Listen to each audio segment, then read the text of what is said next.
I think we are live. What's up, guys, and welcome back to the channel. If this is the first time we're meeting, my name is Oliver Rotko, and I'm a master's student in economics at Aalto University in Finland. And on this channel, we talk about education and early career development, specifically here in Finland. So if you are new to this channel, do consider subscribing. During these live streams, uh, the goal is to answer any of your questions about studying, living, or building your career in Finland. And how this works is that I have a Google form link in the description box below, and I answer questions from the form in a first come, first serve basis. Uh, Questions can be about anything related to studying, living, or building your career in Finland, or anything else that comes even close. I'd love to answer. If you're new to the channel, as mentioned, we talk about studying and building your career in Finland, and I do already have a bunch of different videos about these topics on the channel. So go ahead and make sure to check out those older videos. And if you're getting any value, do consider subscribing to the channel. In addition, I would just like to mention that I do have a Discord server that I set up just a while ago, where the idea is to build a community of people who are interested in studying in Finland. So if you are interested in joining the server, let me just pull it out for you. I will have an invite link to the server in the live chat, and this should also be open after the stream as well, so you can use this link to join the server. So basically, in the server, I post updates about videos and as well as these live streams, and I answer your questions there in one place. A lot of people have been bombarding me on Instagram, LinkedIn, as well as to my email. And nowadays, it's a bit difficult to actually manage all of the questions, so it's much easier for me to manage them in this Discord server.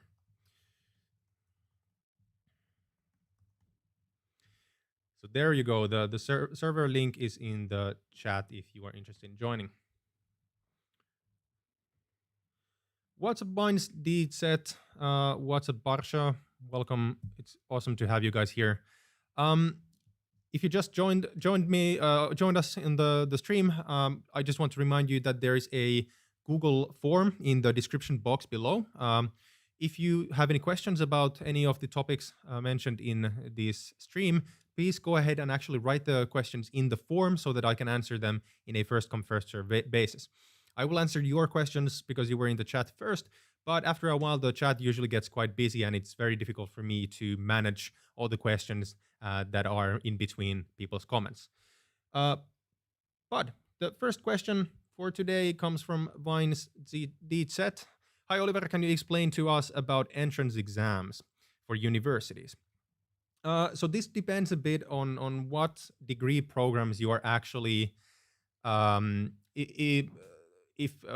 it depends on the program that you're actually applying to. So usually when we're talking about entrance exams to Finnish universities, we're talking about the entrance exams that Finnish students have to take. So the system or the application system for Finnish students and international students are completely separate. And when you're applying to study in Finnish, you have to do an entrance exam, which is only in Swedish or Finnish, and you can only do it physically in Finland. And all the questions in the entrance exam are usually based on high school curriculum, Finnish high school curriculum. A lot of people have been asking me about the possibility of coming to Finland to study in Finnish because there's no tuition fees. Well, my answer to a lot of the people is that this is practically impossible unless you are a native Swedish or Finnish speaker, because you have to pass these entrance exams, and not only do you have to pass them, but you usually have to be in the best percentile in order to be admitted. And there's always you're always in a disadvantage when you're competing against people who actually speak natively the Finnish or Swedish. However, if you are not talking about the entrance exams for studying in Finnish, there are some degree programs, both bachelor's and master's, where you have to pass certain examinations. So the most common ones are SATs, ELs, or TOEFLs, which are basically usually they are usually used to prove your proficiency in English. However, SATs are of course used in many other ways as well.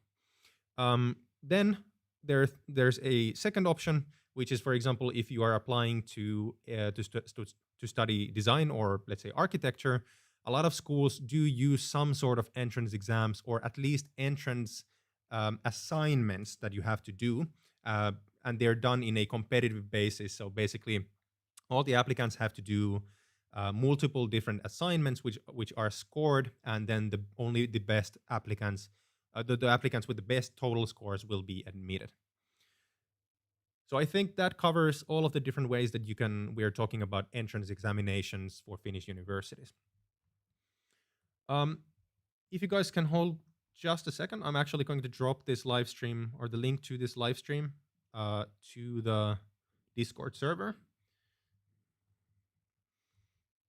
so that we can have everyone here at the same time.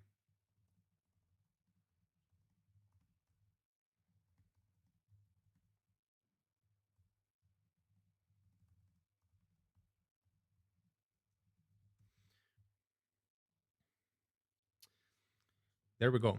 All right. So again, what's up, guys? There's a lot of new people here in the stream. What is up, Arthur? Awesome to have you here once again. What is up, someone? Cool to see you here as well. Again, guys, if you just joined the stream, make sure to post your comments through the Google form link that I have in the description box below, so that I can answer your questions on a first come, first serve basis. The second question comes from Barsha. Is it possible to do dual masters but with changing the course? Would you mind elaborating on that just a bit more? I don't completely understand the question. If you could, in the chat, for example, elaborate a bit more on what you mean, and then I would be glad to answer your question. Jumping to the form, we actually have a bunch of questions that I didn't answer the last time because I had some networking issues, so I'm going to start from those ones right now. What is up, Bo? What is up, Sumit? Welcome to the stream. Awesome to have you here. Also, do tell me what you're drinking tonight, or this morning, whatever your time zone is. This is a Guinness pint, but I'm drinking water because it's late, and I want to make some sense.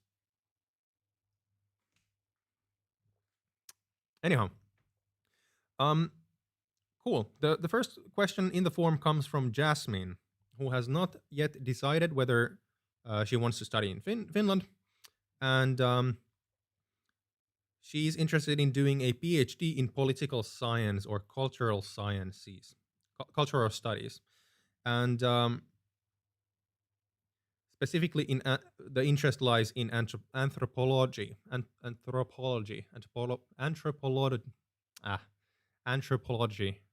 Well, whatever. My English is sometimes it doesn't work. Anyhow, there's two questions here. So how would it look to a Finnish institution if I would apply for a master's after having a PhD back home? Do you think the faculty would accept it? Definitely. Yeah, totally. Actually, I just spoke today with one of the subscribers on the channel who actually has a PhD already, and is doing multiple master's degrees. So absolutely. I don't know how that would impact your application. Would it be, at least it's not going to be looked in a negative light? Absolutely not. I don't think so. But the question is, how much does it actually help you in terms of the application, um, when thinking about all the other applicants. I can't say really for sure because that most likely depends on the program as well as the school as well as the admission team or the people who are doing the choosing the people to be admitted. Will it have negative impact on your application? I highly doubt it. Most likely just positive. Anyway, the second question is there any chance for a foreign student who is a European Union citizen to apply for student loans in Finland if they are already in their 30s? So what she is referring to is to the Finnish student loan system that we have, which is normally only for Finnish nationals. So in Finland, when native Finnish students do a degree, in higher education, so bachelor's or master's, we actually get a governmental grant, a monthly grant, as well as we're able to apply for a government back guaranteed loan. And a lot of people have been asking me about the loans in the comments recently. And my general answer to this question is that if you are not a Finnish citizen, even if you are a citizen of another European Union country, you are not able to apply for those loans or grants. There are a few exceptions that can be decided by the Finnish Immigration Office Service as well as the Finnish Institution of Social the Social Insurance Institution of Finland, which is Kela in Finnish, and they decide them on a case by case basis. But basically, the thumb rule is that you have to be you have to come from a catastrophe area or you have to immigrate into Finland for other reasons originally in order to get those loans. Awesome. Jumping to the next question. Nadine, awesome to have you here as well. Awesome. Drinking tap water since everything is so expensive here. I hear you. Tap water in Finland luckily is completely free and it's excellent quality. We have the best tap water in the world. Selfish plug for Finland.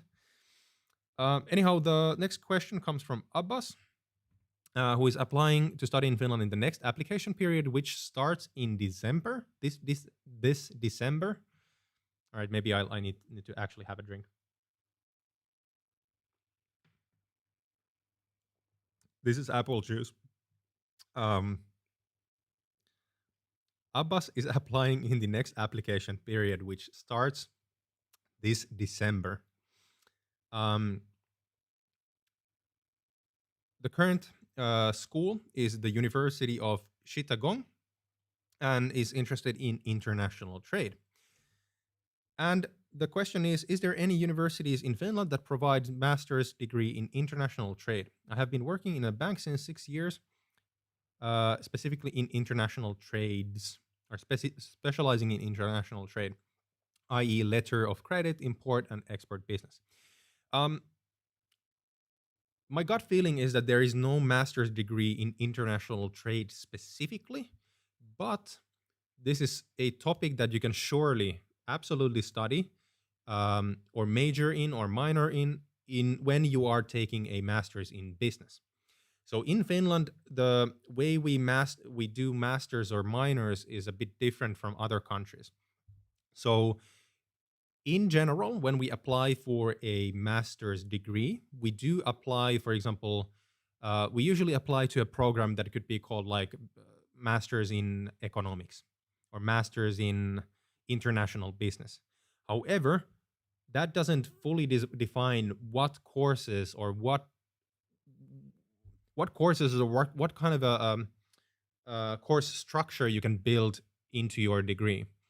Unlike in some other countries where you basically apply to major in marketing, for example, that it works a bit different here. So, for example, my major in my master's is entrepreneurship and innovation management, but that doesn't tell you anything of what I actually do. So inside of that program, I've actually specialized in business management and strategy, as well as in sustainable business strategies. And then I have a minor in another topic as well. And then we have selective courses, and then we have language courses. So the way we actually structure the degrees here, depending, of course, a bit on the school, is a bit different from, for example, let's say the US. So if you want to learn more about banking and international trade, you will absolutely be able to find a degree programming on master's level in Finland. I always recommend Aalto University, not only because it's the university I study in, but because it's the most highly ranked university in Finland. Sumit's saying it's 10:30 p.m. in India. It's currently 8:06 in Finland, so it's not too late. But let's not stretch this stream to not to 5 hours, I hope. Arthur is saying that he's also drinking some apple juice. I'm also drinking some apple juice.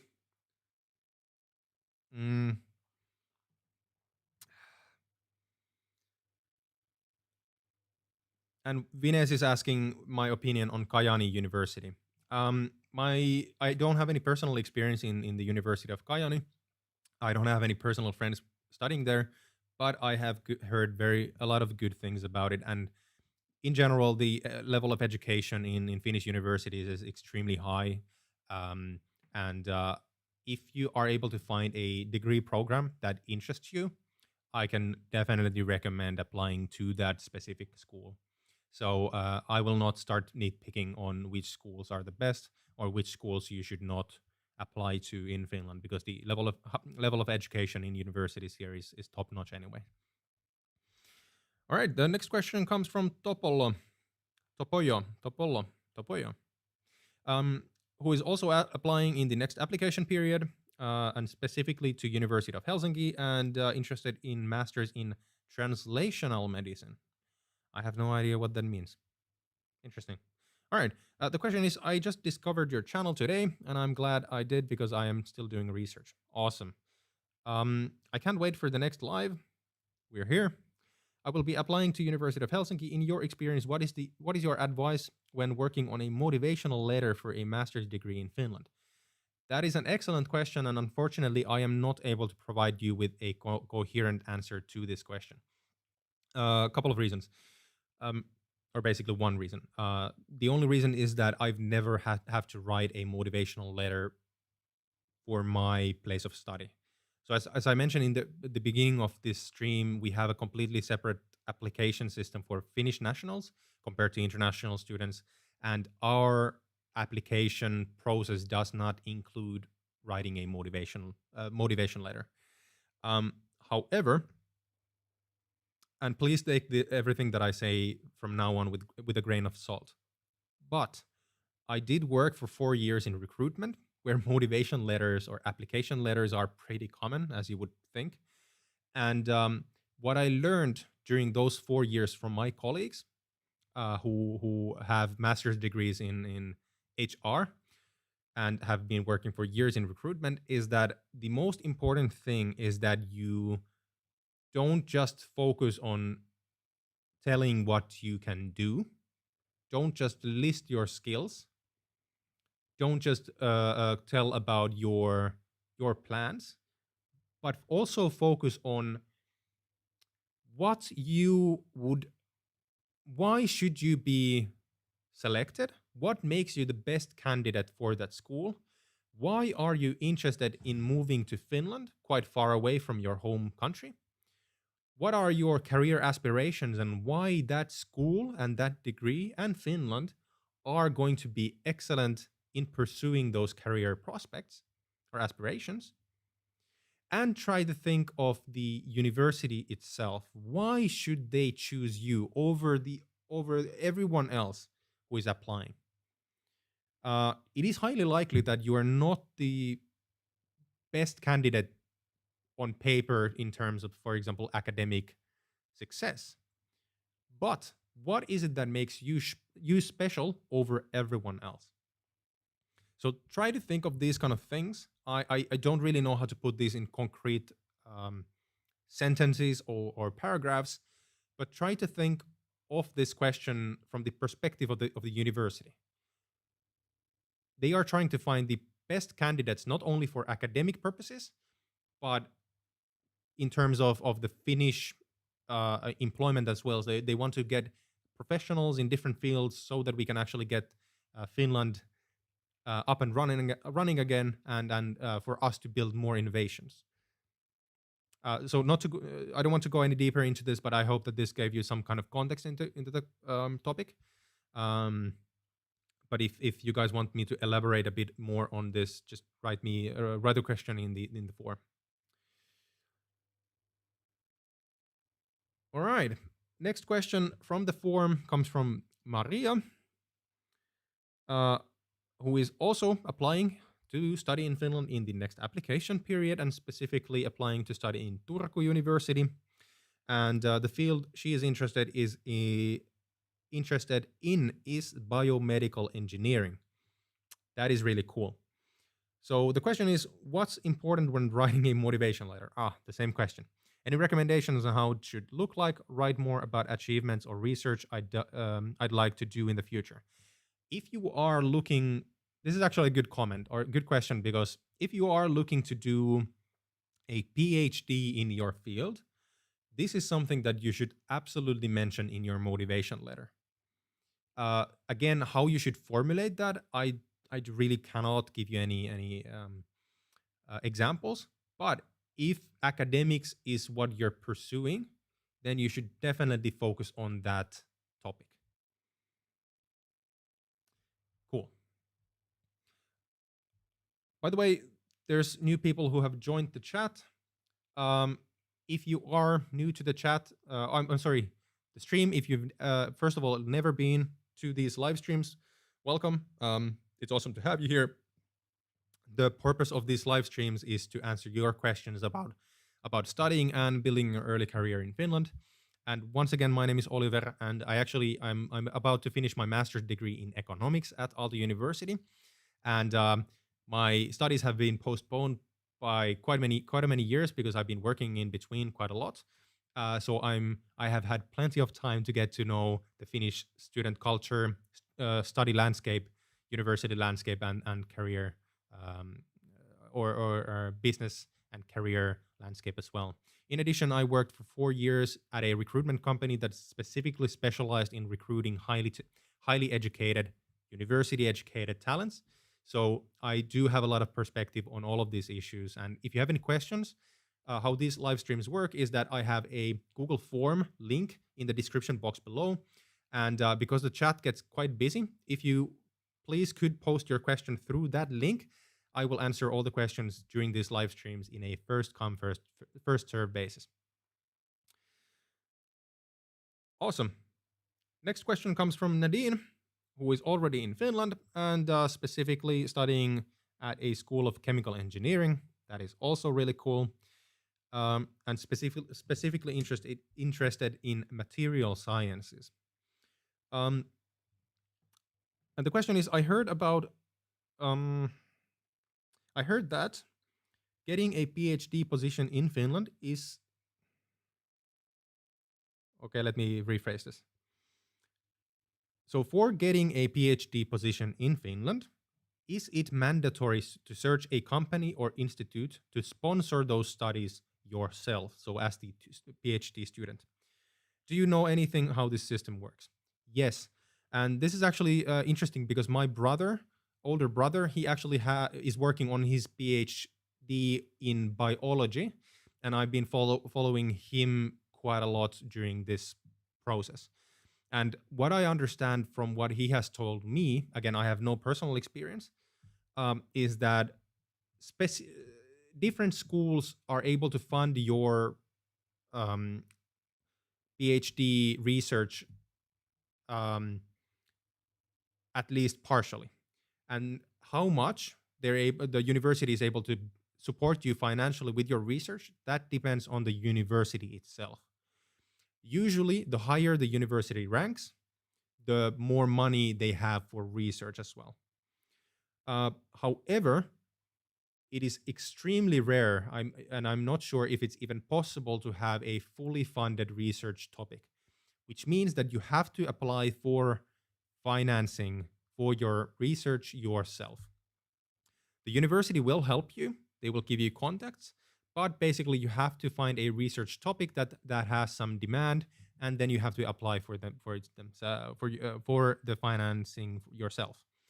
There's a lot of different grants and scholarships, and there's a lot of different institutions like um, non-profit organizations that do fund research annually in Finland, but you still have to do those applications yourself.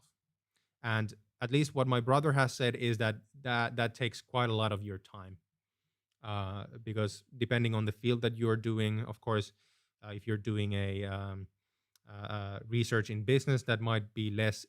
Um, might need less money compared to, for example, doing a uh, research where you need lab use a laboratory, for example, and a lot of specialized equipment.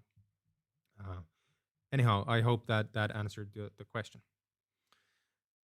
The next question comes from Arthur, who has been here before, um, who has not yet decided on whether he wants to study in Finland. Arthur, you really do, you really do, and it's awesome to have you in the community, because I really hope that I'm able to uh, argue why it would be awesome for you to study here.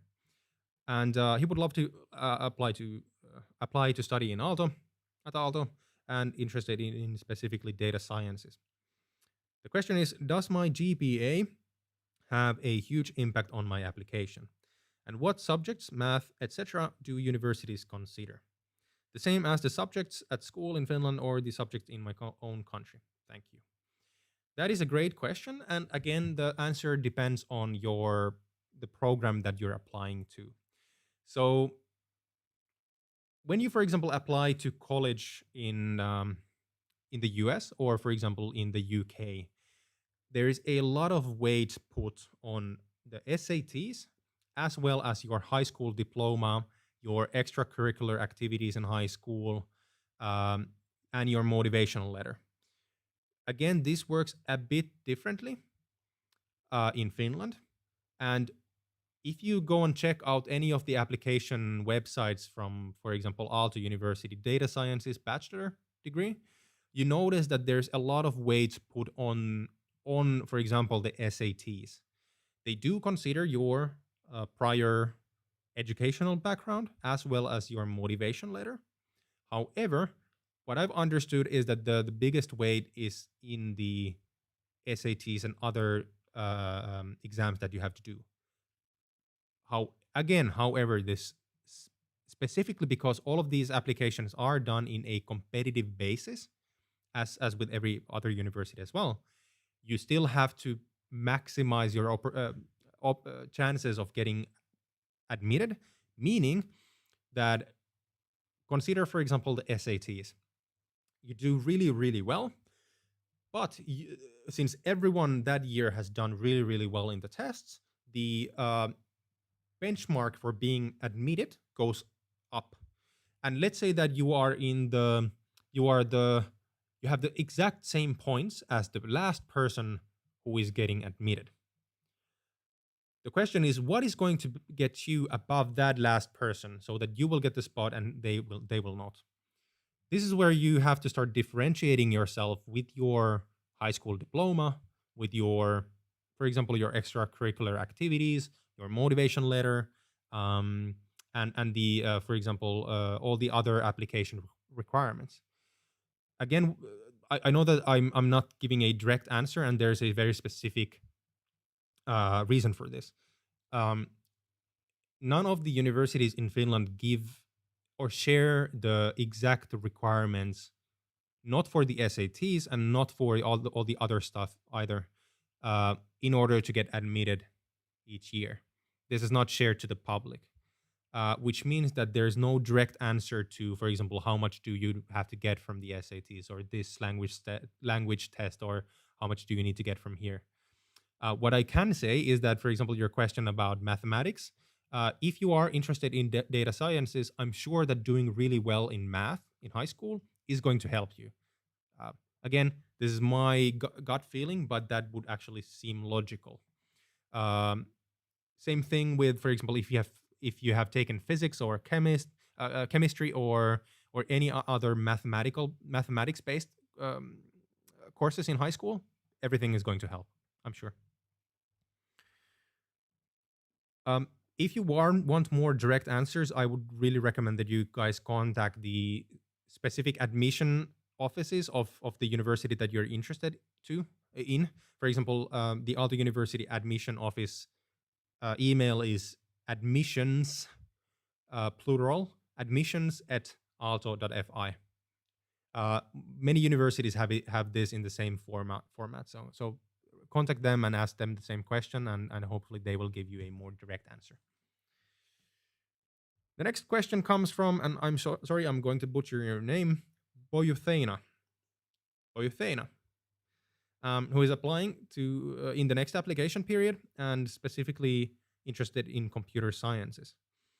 The question is, what's the difference between University of Applied Sciences and universities when it comes to education systems and job opportunities after graduation?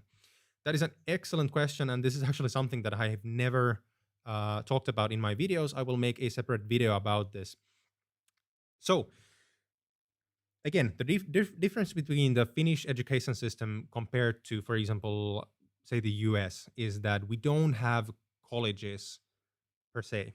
At least we do not use the term college when we're talking about our schools. There are a couple of schools that, like private schools, that use the term college, but they are not considered as universities. So all the schools of higher education that function under the Ministry of Education in Finland are either universities or universities of applied sciences. Then we have an exception is basically the school of University of National Defense, I think, but that's a completely different separate topic. So universities are basically okay. Let's start with universities of applied sciences. The major difference between universities of applied sciences and universities is that in general, you can only do a bachelor's level degree at a university of applied sciences. Again, there's a couple exceptions that where you can also do a master's, but if you do a bachelor's degree in a university of applied sciences and you want to continue to do a master's degree, you have to have, I think it's 3 years of work experience in your field in between. However, and you apply to a University of Applied Sciences either from high school or from a vocational school. However, when you are applied to a university, you apply to university either after high school or what is basically it's basically a mix of vocational and high school. There's a second system for that. However, when you are admitted to do a bachelor's degree at a university, in Finland, you are automatically admitted to also do your master's after your bachelor's. There's no separate application process for a master's degree after you have been admitted to do your bachelor's there.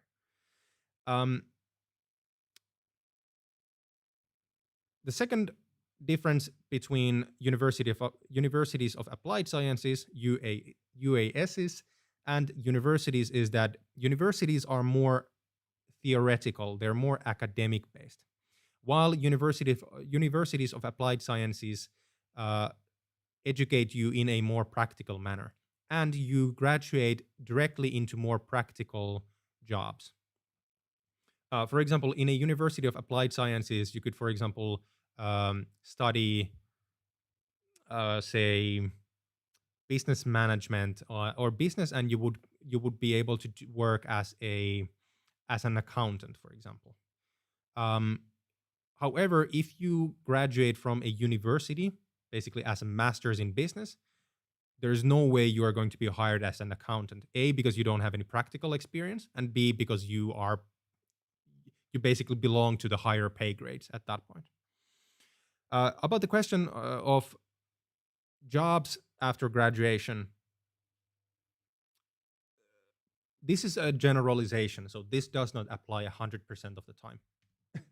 But basically, if you want to progress further in your career, especially if we're talking about a corporate job, having a master's degree, basically having done a university degree, is always better compared to a University of Applied Sciences.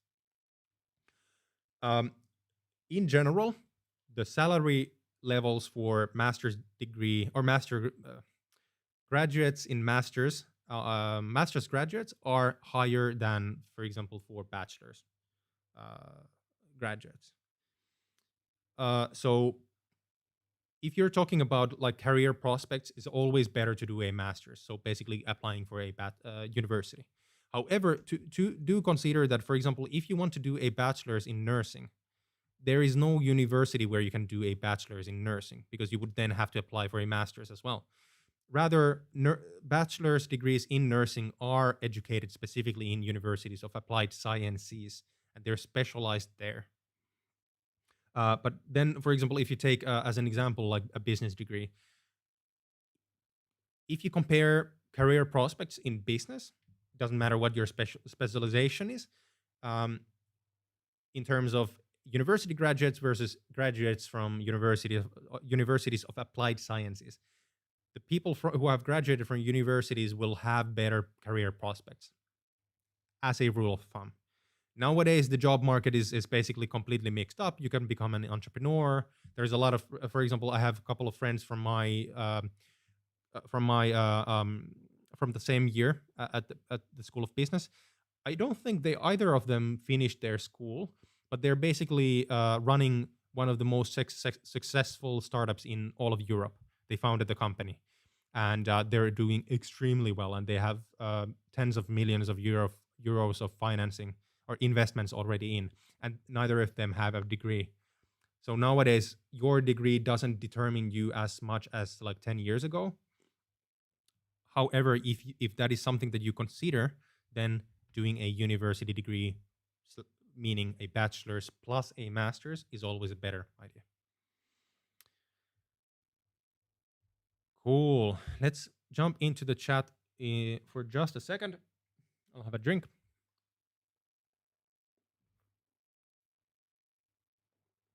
Excuse me. Um. Right. So let's jump a bit backwards in the chat. Um.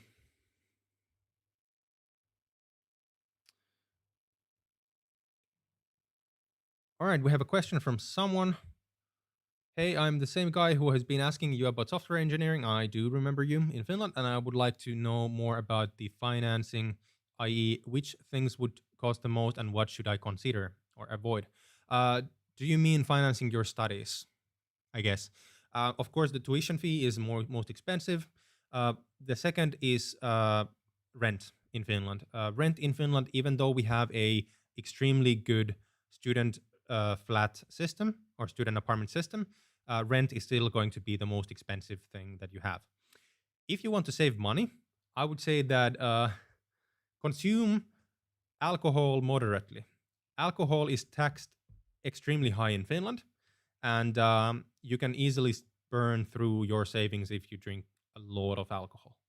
Actually, fun fact: a lot of people actually bring their alcohol, or they go to Tallinn, so Estonia, to bring their alcohol to Finland because it's taxed lower there, and we have a trade agreement where you can basically bring as much drinks to Finland tax free as you can consume personally. So if you, for example, bring a car full, they will either tax you or they will confiscate some of the drinks. But that is one thing. The second thing that takes most of your money in your day to day life is food. Food in Finland is in general expensive. Um, if you come from Europe, especially if you come from the one of the other Nordic countries, you will not see that much of a difference. But if you, for example, come from the US or if you come from Asia, you are going to see a really big bump in food costs that you put in food or money that you put in food. Mm, question from Venus in the chat: Does bad and low grades in previous university affect my chances to get admitted? Um, it's a possibility. I cannot say for sure. Again, depends on the degree program that you're applying to. Um, I have no personal experience in grading admission or applicants, so I cannot say for sure. But it's logical to say that yes, having bad grades will affect your admission chances. Just using logic. I'm getting some sound here. All right. Someone saying, well, he just passed through my question. That's right. So, guys, if you are new to the stream, the chat gets pretty busy at sometimes, and I will miss questions if you post them in the chat. I do have a Google form link in the description box below. If you have any questions that you want me to answer here live, please post your question in the form so that I can answer them in a first come, first serve basis. I will miss your question if you put it in the chat. One more question from Vines. I've heard that in order to apply to a master's, you need 2 years of work experience after the bachelor's, and the work experience before obtaining the bachelor's degree doesn't count. That's not true. As a general rule of thumb, that is true if you have graduated from a university of applied sciences.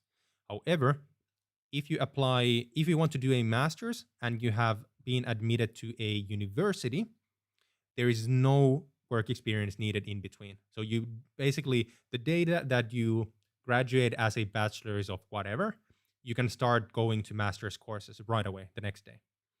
As a matter of fact, I actually I kind of went around this rule.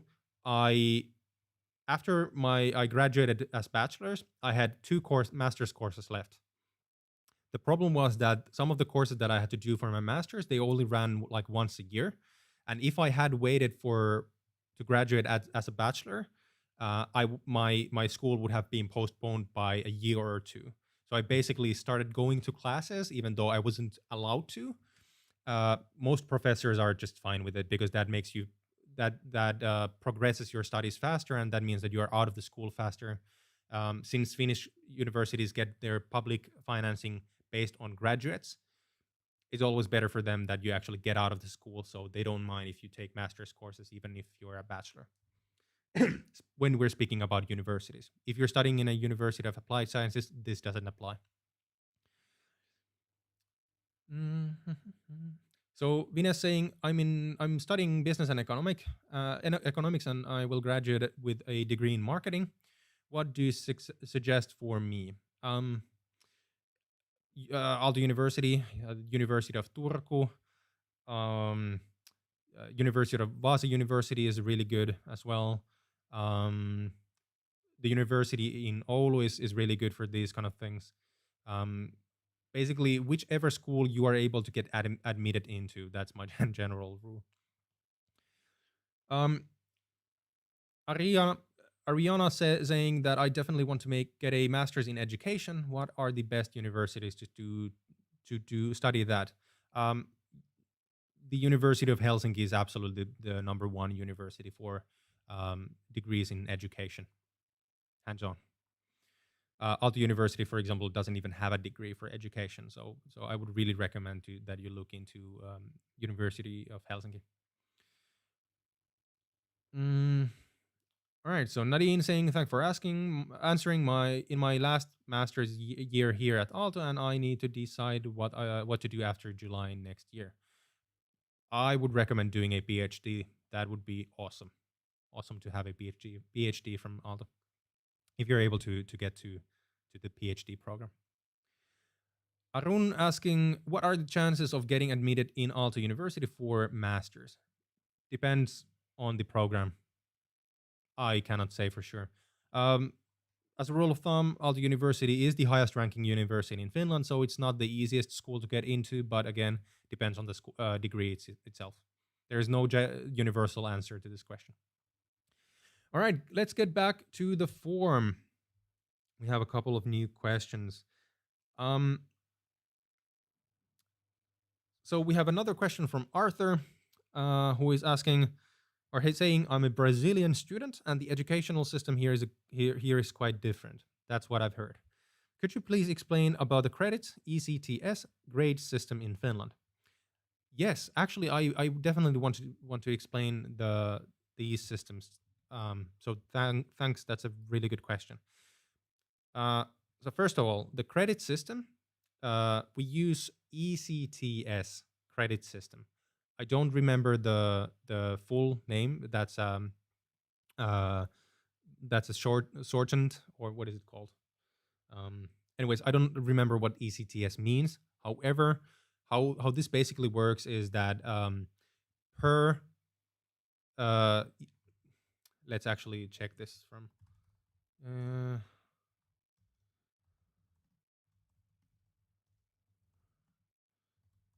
I have to look this up. Mm.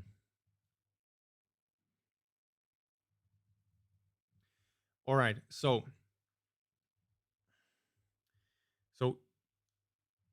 the credit. I'm gonna read this directly from the website of University of Helsinki because they have explained this quite well. So credits measure progress in studies. The number of credits earned depends on the scope and requirements of each course. For example, at Aalto University School of Business, we have courses that are 6 credits or 3 credits. Usually, language courses are 3 credits.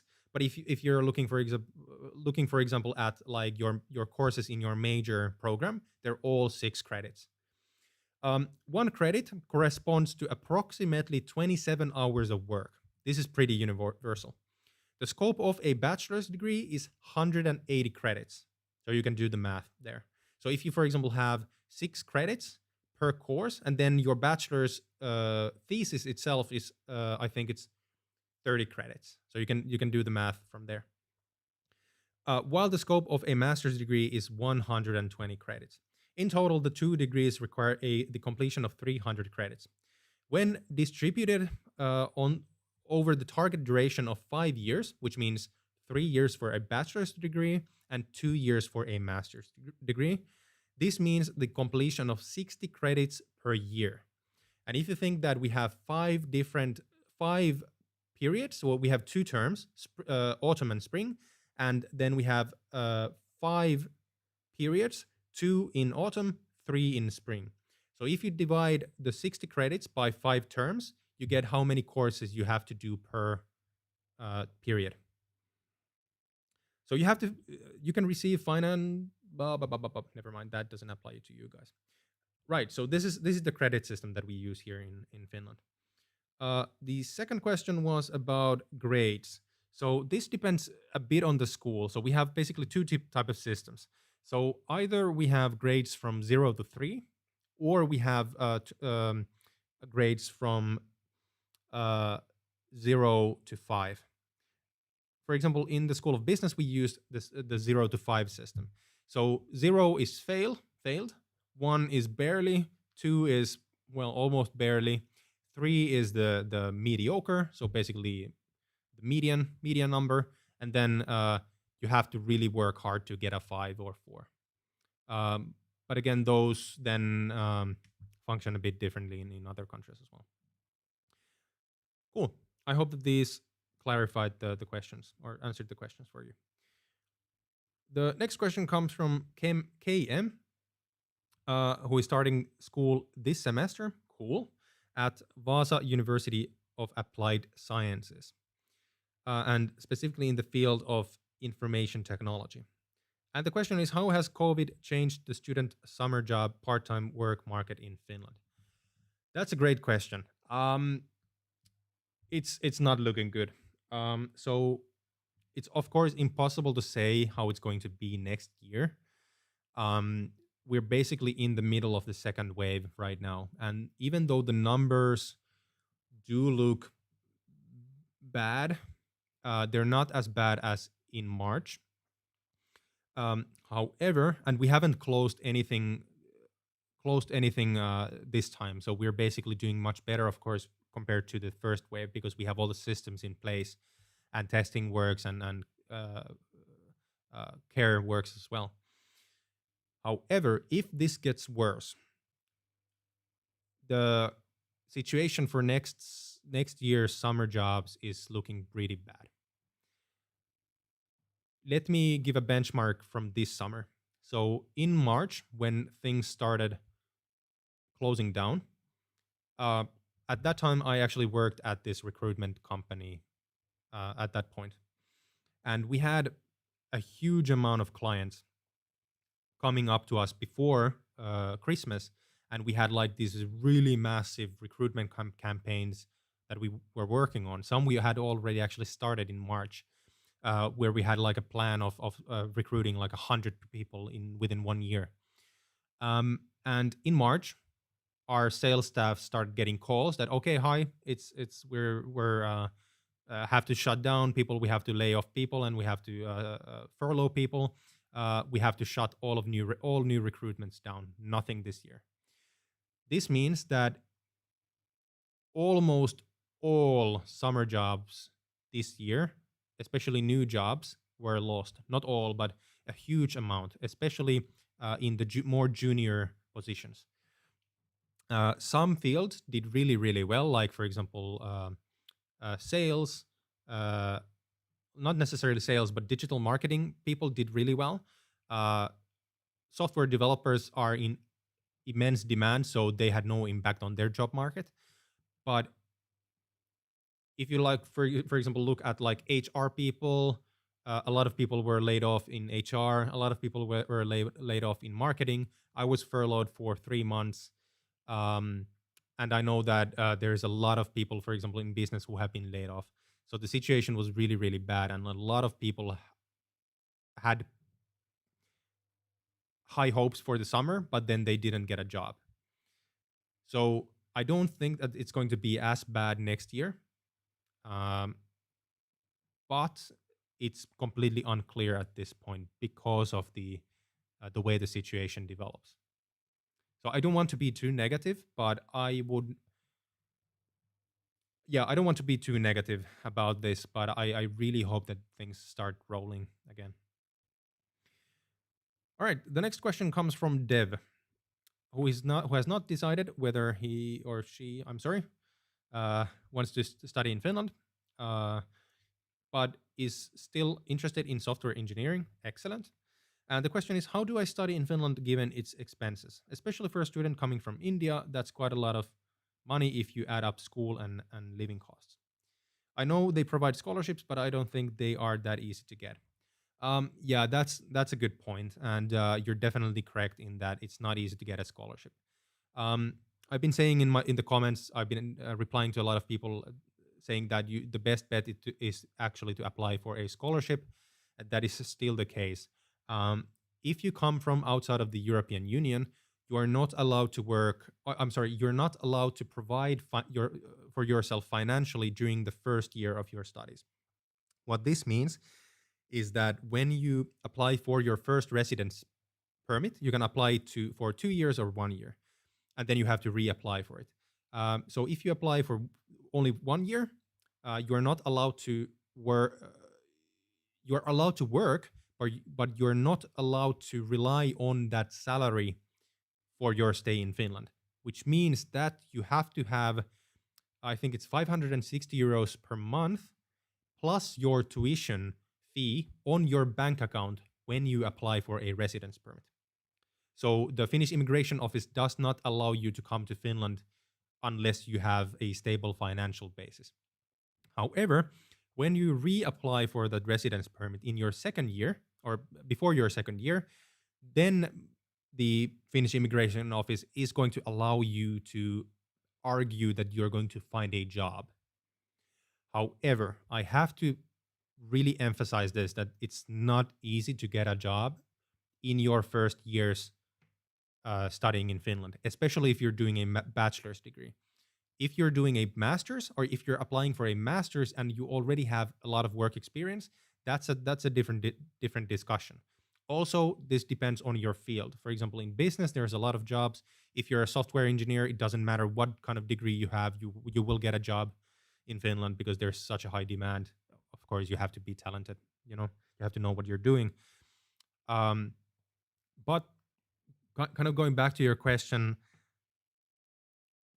the tuition fees in Finland are high. I don't deny it. It's unfortunate they only came into they only were put into place in 2017 because the Finnish government mandated the universities to do it. Before that, universities in Finland were free for all.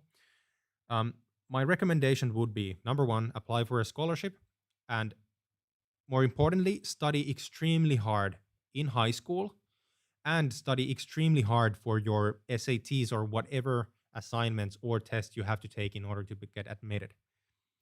This is the most realistic chance of getting a scholarship and wiping off most of the costs that you will see. About living in Finland, um, Finland is not a cheap country to live in, especially if you come from India. That's for sure. The Finnish immigration office, as I mentioned, they require you to have at least 560 euros on your bank account per month. But I think that is underestimating the costs. My recommendation is to have like 700, 800 euros at least. You can go buy if you have 560 euros, but it will not allow you to participate in a lot of student activities or go to parties or do a lot of fun stuff, because there's a lot of fun stuff that you can do in Finland. For example, travel and go to Lapland. So you can do okay with 560 euros, but it's not going to be enjoyable. That's what I'm going to say.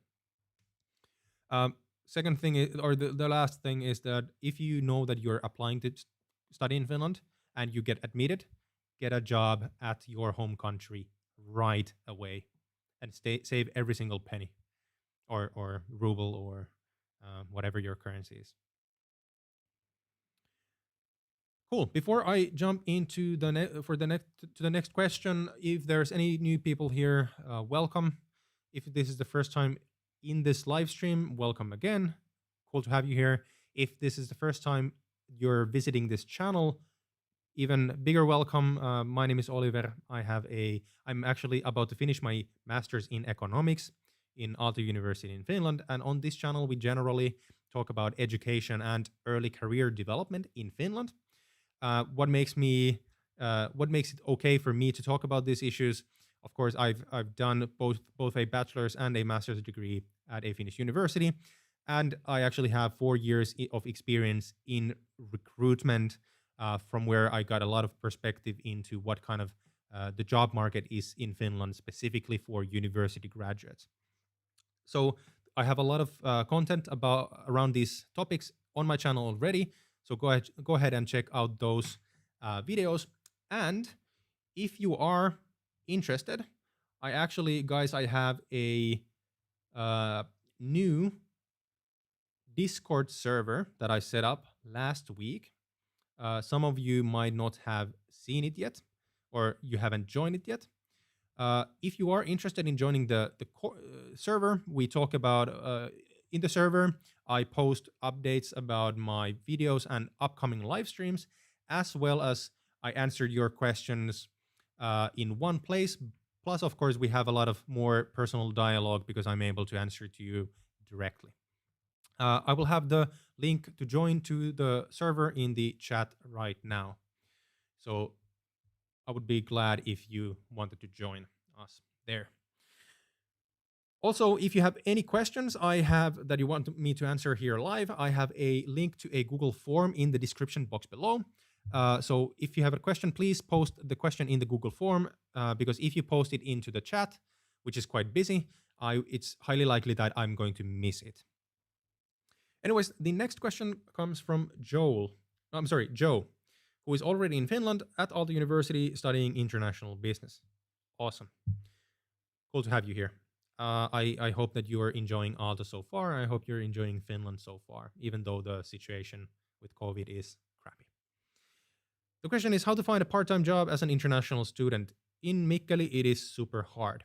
Right, you're at the Mikkeli campus. Okay, so cool. So for as a context for everyone else who doesn't know, Aalto University has 2 different campuses. We have a campus in Helsinki, in Espoo, which is next to Helsinki. The campus is called Otaniemi. And then we have a second campus in Mikkeli where they teach specifically international business in English. I hear you. Question, Joe, did you see my last video that I posted on the channel about part-time jobs? Let me know in the chat, and so that I can answer your question. Mm, while I'm waiting for you to answer in the chat, I'll just jump to the second question, so that I can answer more people. Someone awesome. It was really awesome that you came by. Sleep well, and definitely leave questions in the videos. I will try to answer every single one of them at a uh, as fast as possible. There's quite a lot of questions coming into the comments, as well as into Instagram, LinkedIn, and via email. So I'm being bombarded right now. I'm trying to manage everything as fast as possible. All right, Joe, cool. If you go to the channel, just click the channel on YouTube, and look for the latest video that I have. I posted it yesterday. No, today's Thursday, 2 days ago. Um, in the video, I go through 15 different tips on finding a part-time job in Finland. So different channels that you can use to find a job. That video doesn't explain about the actual application process, like CVs or application motivation letters or anything like that. I will get back to those later in other videos, but check that out after this stream. However, as general um, as a couple of general tips for you, if you, for example, want to apply for a summer job, that is true. Mikkeli is not as it's not as easy to find a job in Mikkeli as, for example, in Helsinki. A lot of people who study in Mikkeli, they actually apply to work in Helsinki for the summer. So if that's something that you can financially do, for example, if you are able to sublent your student apartment in Mikkeli for the summer, so that you don't have to pay double rent, that would be one really good option. Uh, then another way, of course, Mikkeli is still a really active student city or academic city. It also has a lot of really cool companies, especially since you're studying business. There should be plenty enough opportunities for you there. However, what you really need to remember is that you should not be too picky about the jobs that you start with. I don't remember if you were doing a bachelor's or a master's. However, if you, for example, think about Finnish students in their first like 2 years at university when doing a bachelor's degree, it is not abnormal for new Finnish students, to work in restaurants or grocery stores, um, in customer service jobs for maybe a couple of years. My first really good job in my own field, that was like a relevant job, I only got after, was it the third year? And after that, I had a snowball effect where my career started going upwards really fast. So it's the problem is usually finding that first real good job, but before that you should not be picky, because then you're not going to find anything. If that helps at all, but check out the video and leave any questions you have about the topic in the comments. I will definitely answer you, and I have a bunch of different videos about job hunting in Finland coming up in the next weeks and next months, especially since the job hunting season has started in Finland right now. Anyhow, next question comes from Noor, who is applying in the next application period. Awesome to have you here again as well, and interested in economics.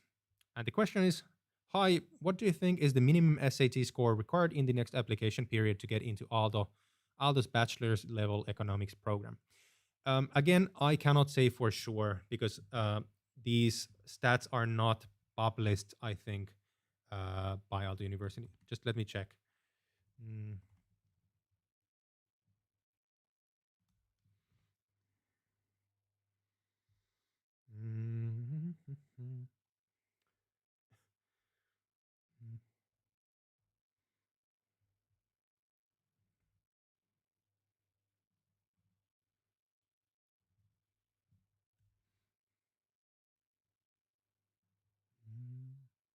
Just let me hold on a second. I'll try to look this up. So the question was specifically about economics program. All right. So uh, if you are applying in the admission based group or admission group 2 based on SATs, uh, the last year uh, the minimum was uh, let's see. Mm. The minimum was 1450 for your SATs. However, once again, I repeat this just to make sure. Uh, the minimum scores for different schools depend on the year and the level of the applicants. So they basically, the number of people who get in does not change, but the minimum score to get in that changes depending on how well people do in general on their SATs.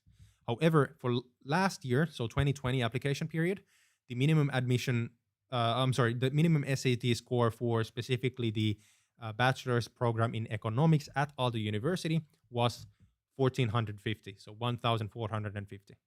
So I hope this helps, but again, it changes every single year. I'll have the link into the statistics in the chat if you're interested. Check that out. Next question.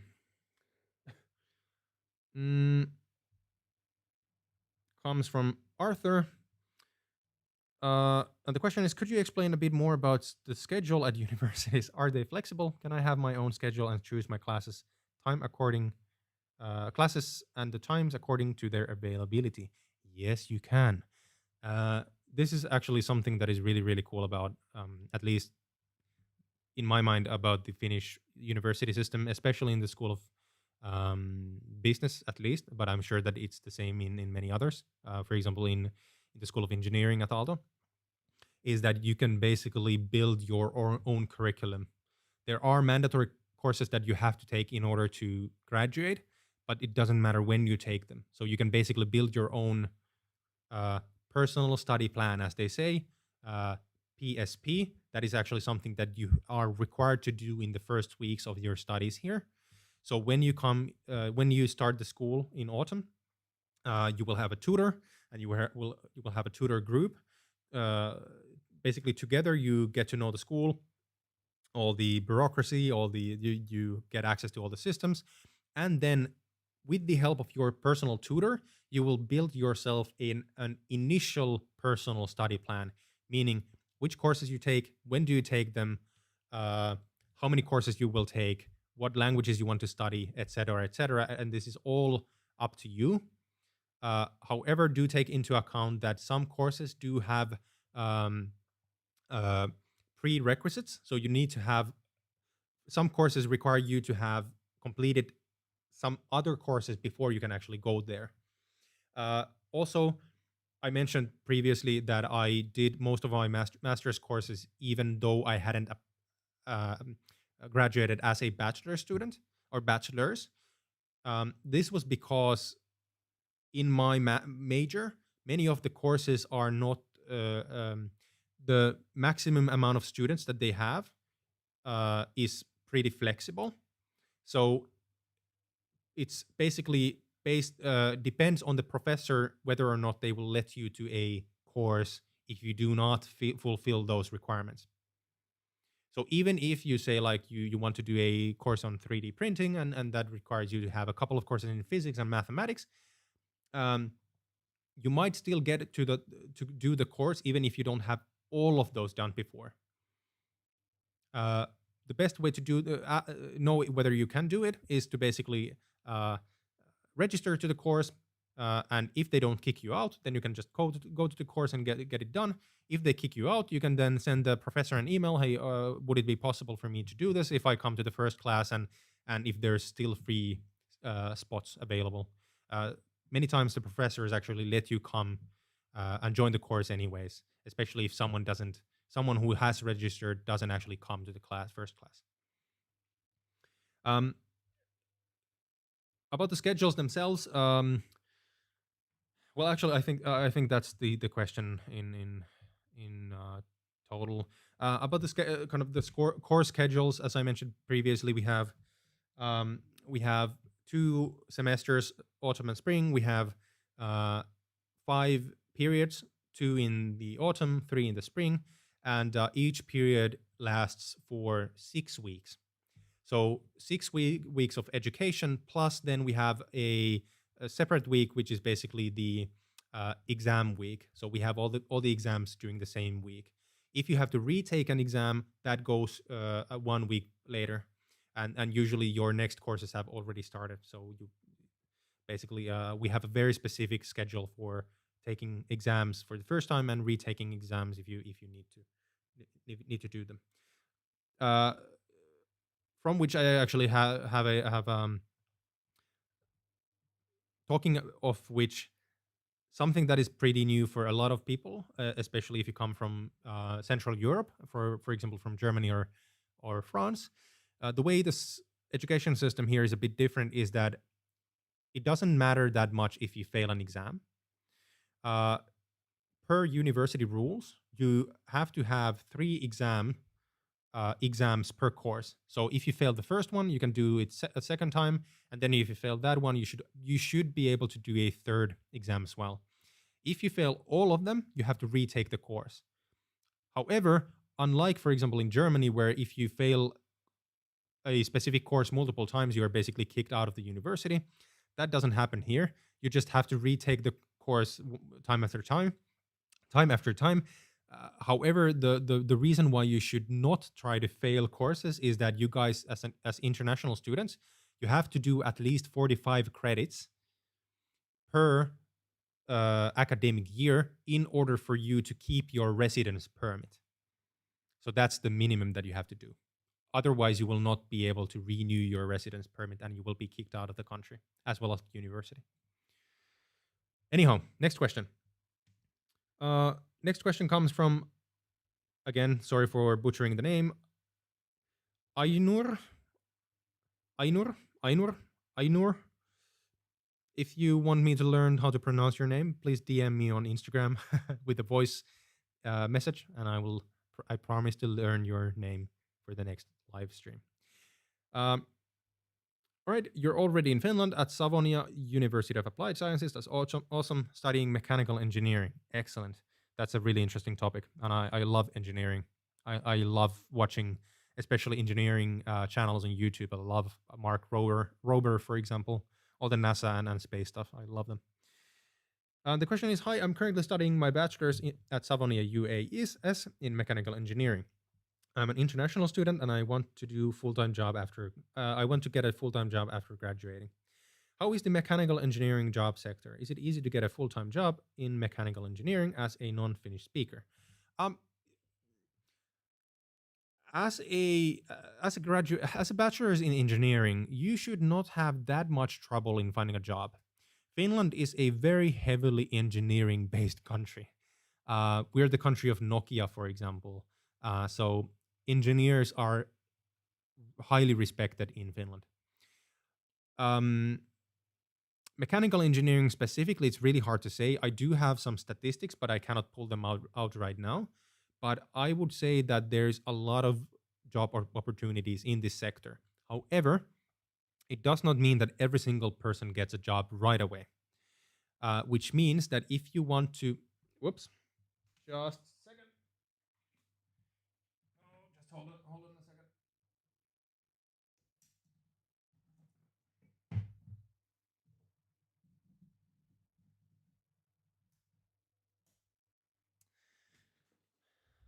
Whoopsie daisy. Ran out of battery. So, if you want to make sure that you will get a job, a good job after graduation, just try to do as well in school as possible. Especially in engineering, a lot of the companies that recruit engineering graduates, they appreciate good school or academic records. However, you should also try to get as many summer jobs in between as possible, because this will specifically help you get a job. Again, as I mentioned like 10 minutes ago, getting that first job in Finland as a student is the hardest part. After you get that first good job in your field, it gets so much easier to get a second and third and fourth job. Um, so do well in school and apply for summer jobs every single summer. If you do this, you should be pretty at a good place. All right, we have one more question in the form.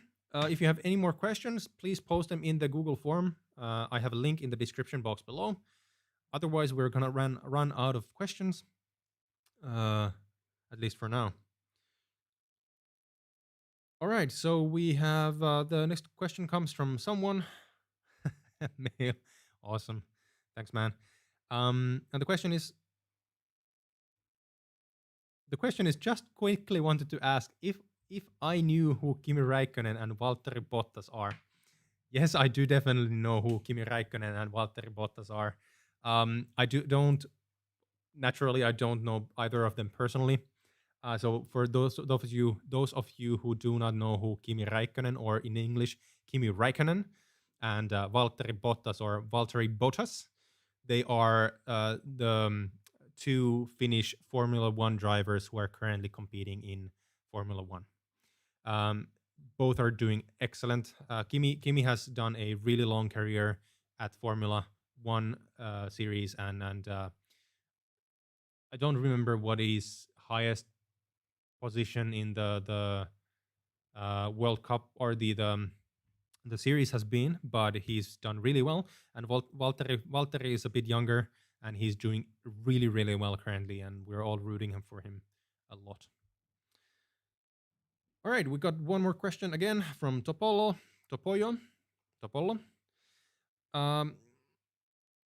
Hi, I'm happy I made it on time today. Awesome. I'm sorry I'm a bit late. I had some networking issues before.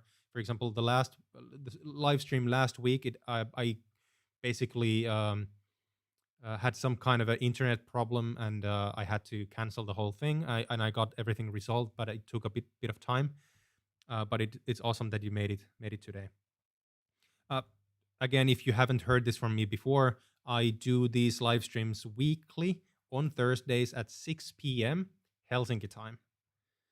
So I hope that I see you guys next week as well. The question is, what would be your advice on preparing for interviews to get into a master's program, provided I get called for an interview?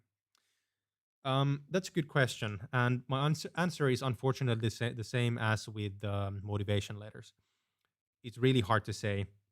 What I would consider, or what I would think of myself if I would be called for an interview, I would try to think of the reasons why I'm the best candidate to be admitted to that program. I would think of what are my career plans? How is this degree going to help me success in my career? Have success in my career? How is this degree going to help me actually achieve my career goals? And what separates me from other students? So these would be the things that I would personally think of. Again, please take this with a grain of salt. This is not official advice from any school. And again, as a disclaimer, I've never gone through this process myself, but these would be the things that I would personally be thinking, at least. Definitely will not hurt you if you try to figure out your answer to these questions beforehand. The second question is also, is it true that in Finland you basically have to reference your answers in an exam? No, that's not true. No. Well, yeah, depends on the depends, I guess, on the school and the exam itself. But if you mean citing academically, no, you do not have to cite academically, or you do not need to use academic references or citing in your exam answers. That would be ridiculous to even require. I've never had to do it. No. In Finland, we are very, very strict about academic integrity, and you will get into a lot of trouble if you don't learn how to reference and cite other people's work well. And there was actually this case just a couple of months ago where one of the uh, ministers or our parliamentary representatives in one of the parties got into a lot of hot water because her master's thesis was had some problems with the references, and apparently there was some plagiarizing in her work. Um, there was a university inquiry into the topic, but um, nothing happened to her degree, for example. It wasn't canceled or anything, but there was a lot of news coverage, really negative news coverage about this topic, especially as a public figure. It wasn't good for her. Um, and this doesn't mean that you need to be in politics, but if you, for example, if you're one day ahead of a big company or a successful startup, and it comes into light that you have been plagiarizing in your thesis, that can really really hurt you personally and professionally. So that is something that I would definitely recommend everyone learn from uh, right away after you start your academic studies. All right, next question comes from Arthur. This is just a curiosity, but is it easy or cheap to get to Lapland from Helsinki or Espoo? I would really love to know Lapland and experience a great winter. No, it's not that expensive. If you take the train, it's not bad. A train ride, especially with student discount, which is I think 40%. Um, unless you go on like the. All right, it seems that I'm having some problems with the internet. Please tell me in the chat if you can actually hear me.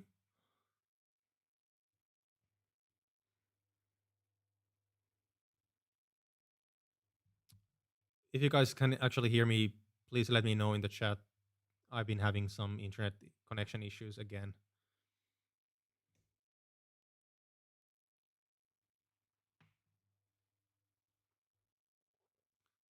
Okay, cool. Okay, so no, so now you can hear me. Awesome. So if you drive to Lapland from Helsinki, for example, it takes. We were actually in Lapland hiking with a couple of friends just a couple of weeks ago, and it took us to one ski center, which is really up high. It took us with breaks and lunch like 14 hours to drive there. It's almost 1,000 kilometers, depending on where you go, or it could be even more. Um, if you want to fly to Lapland, that is extremely expensive because there's only a couple of uh, companies that fly to Lapland, and there's not that many flights, and they usually fly most in the high season, and those flights are going to be extremely expensive.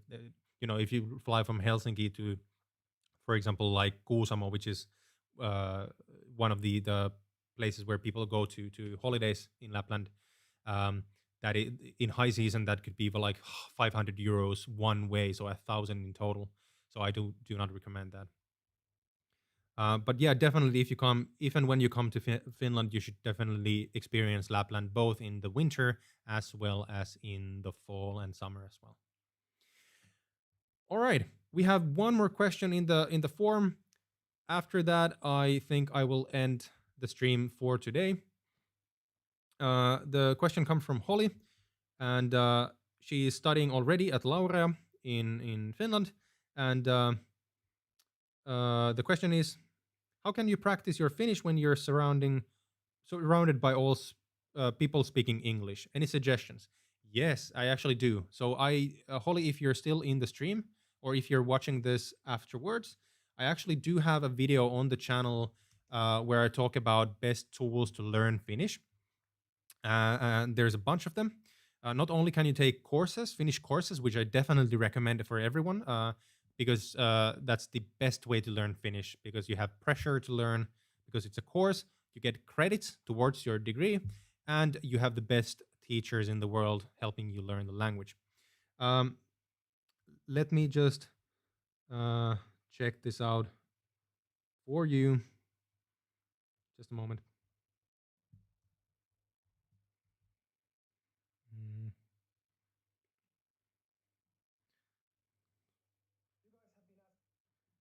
All right, I have the video about tools to learn Finnish in the chat if you want to check that out as well. But yeah, I would definitely recommend that you take as many Finnish language courses during your degree as possible, and then simply try to cram yourself into a group of Finnish people and just start talking. There's also a lot of really good Finnish TV that you can watch. For example, Yle Broadcasting Network, the government-run channel, Yle #1. They have a lot of Finnish-speaking programs that run 24/7. I recommend that you actually check them out. That's a really, really good way of learning Finnish in the long run. But yeah, for other tools, check out the video that I have in the chat. I will definitely have more suggestions later in upcoming videos as well.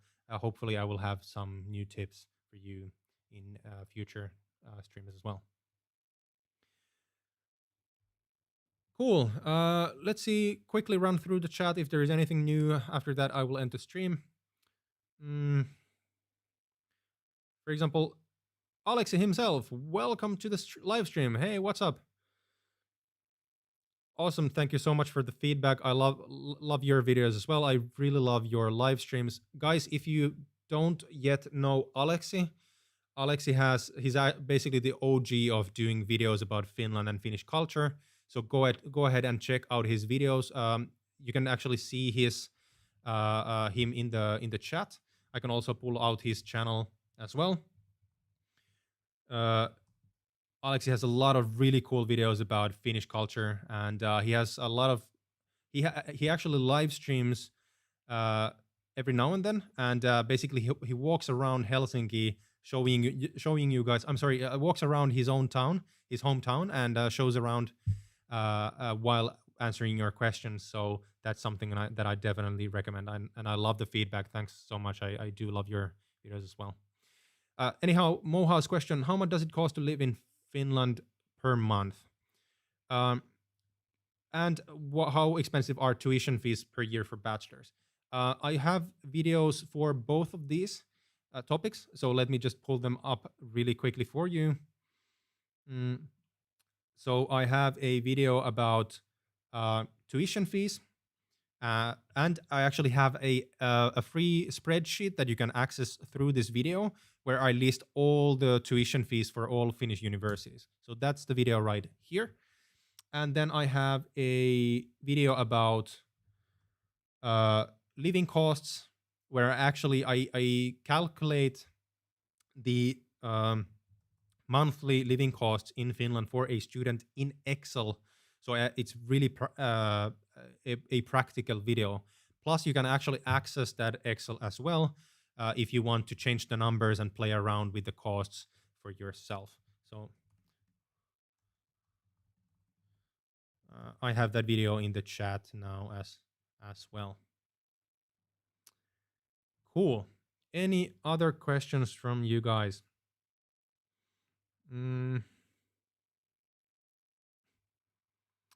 Vines also asking, are there any universities where the tuition fees are less than 6,000 euros? I think there's a couple, but please check out the video that I have about this topic that I just, it's the second link that I have in the chat. Check that video out. I have the link to the spreadsheet in that video where I actually list all the university tuition fees as well. Michael saying, hi, Oliver. Thank you so much for your work. I am admitted at Savonia University of Applied Sciences. Awesome. Doing mechanical engineering. What are the benefits of studying in Finland and chances for employment? I actually answered this exact same question just a while ago. So as a graduate in mechanical engineering in Finland, you do have good career prospects, but just to make sure, try to do as well in school as possible, because a lot of engineering-based companies appreciate good academic record. And secondly is every single summer during school, apply for summer jobs, because most companies appreciate the most, especially with recent graduates, is previous work experience. It doesn't matter what the work experience is, but if you have no experience after graduation, it's much more difficult to get a job. Then we have two more questions, and then we will end the stream. First one comes from, and I'm sorry, I will butcher your name, Abdes Samad. The question is about student loans. Are the rules about it the same for Finnish students and international students? No, they're not. So as a rule of thumb, if you're not a Finnish national, you will not be able to apply for student loans, at least not the ones that are guaranteed by the Finnish government. There are some very rare exceptions to this, for example, for European Union nationals.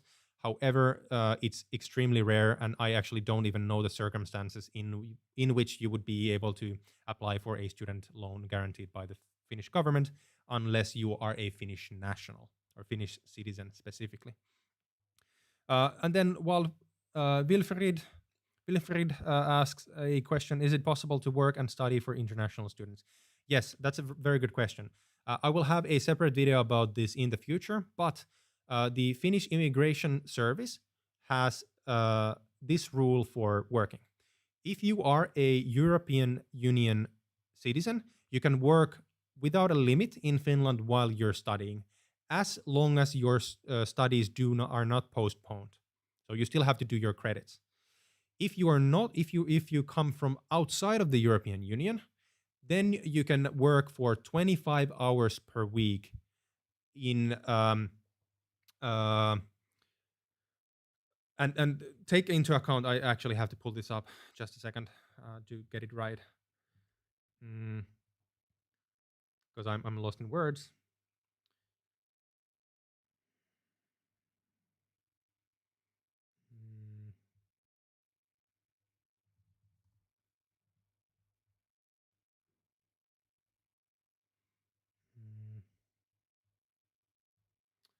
Just a moment. I'm trying to find this.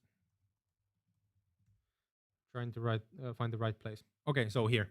So the Finnish Immigration Office defines or states that you can during terms when lessons are given, so excluding summer, students are allowed to do an average of 25 hours of part-time work per week. The important part here is that the number of working hours is not restricted weekly, but the restriction concerns each term. So we have 2 terms in a year, autumn and spring. So you can work for 25 hours per week on average per term. So they say also, in other words, students can work periodically according to the current situation. During holidays, that is, for example, during summer and Christmas holidays, students can work full-time without hourly restrictions. So during Christmas holidays and during summer, you can work without any hourly restrictions, even if you are not a EU citizen. However, if you are not a European Union citizen, during school, so during the periods where you have classes, you can work for 25 hours a week on average. So, for example, you can work 36 hours one week, and then you can work a bit less the next week and less, and so on. I will also have this link in the chat as well.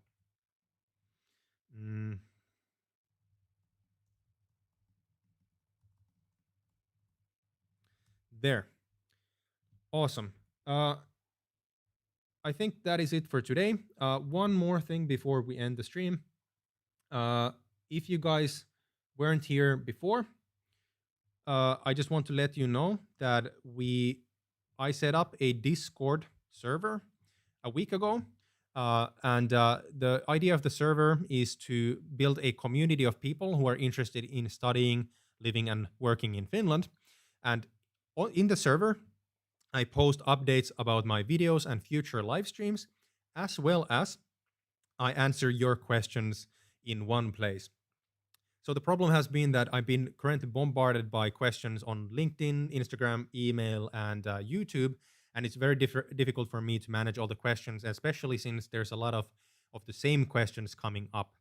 So I have the Discord server where I can I have a channel for frequently asked questions, where I pull up questions that come up frequently and I answer them in a very uh, uh, I answer them in detail so that you can then go and check those answers.